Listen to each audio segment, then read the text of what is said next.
Nelson Mandela نے 27 سال jail میں گزارے۔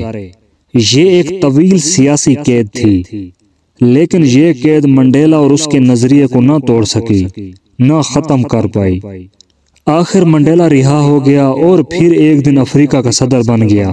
صدر بننے کے بعد ابتدائی دنوں میں نیلسن منڈیلا اپنے سیکورٹی سٹاف کے ساتھ ایک ہوٹل میں کھانا کھانے کے لیے گیا۔ منڈیلا نے ایک ہوٹل ٹیبل پر ایک تنہا شخص کو دیکھ کر اسے اشارہ کیا اور کہا، میرے ساتھ کھانے میں شریک ہو جاؤ۔ وہ شخص نڈھال قدموں ٹیبل پر آیا اور کانپتے ہاتھوں کھانا کھایا۔ کھانا کھا کر اس نے اجازت لی اور جلدی سے ریسٹورانٹ سے نکل گیا۔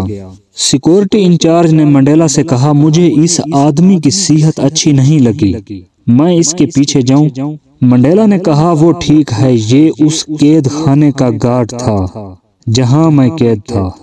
یہ مجھے سب سے زیادہ اذیت دیتا تھا، یہاں تک کہ جب مجھے شدید پیاس لگتی تو یہ کہہ کے لگاتا، میرے منہ پر پیشاب کرتا۔ اسے ڈر تھا میں اب صدر بن گیا ہوں تو شاید انتقام لوں گا۔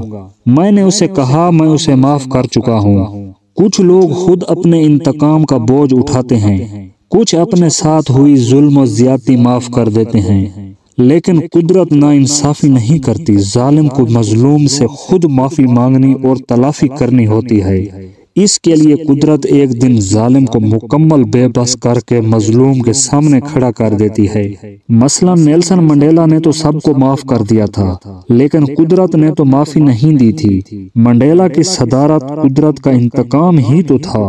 انسان انصاف کے لیے کوشش کرتا ہے، انتقام میں کبھی بھی انسان مکمل انصاف نہیں کر پاتا۔ اسے صبر کر کے سب کچھ قدرت پہ چھوڑ دینا چاہیے اور قدرت اس کا انتقام لے گی۔ دوستو، اگر ویڈیو اچھی لگی ہو تو چینل کو سبسکرائب اور ویڈیو کو لائک کر دینا۔ شکریہ۔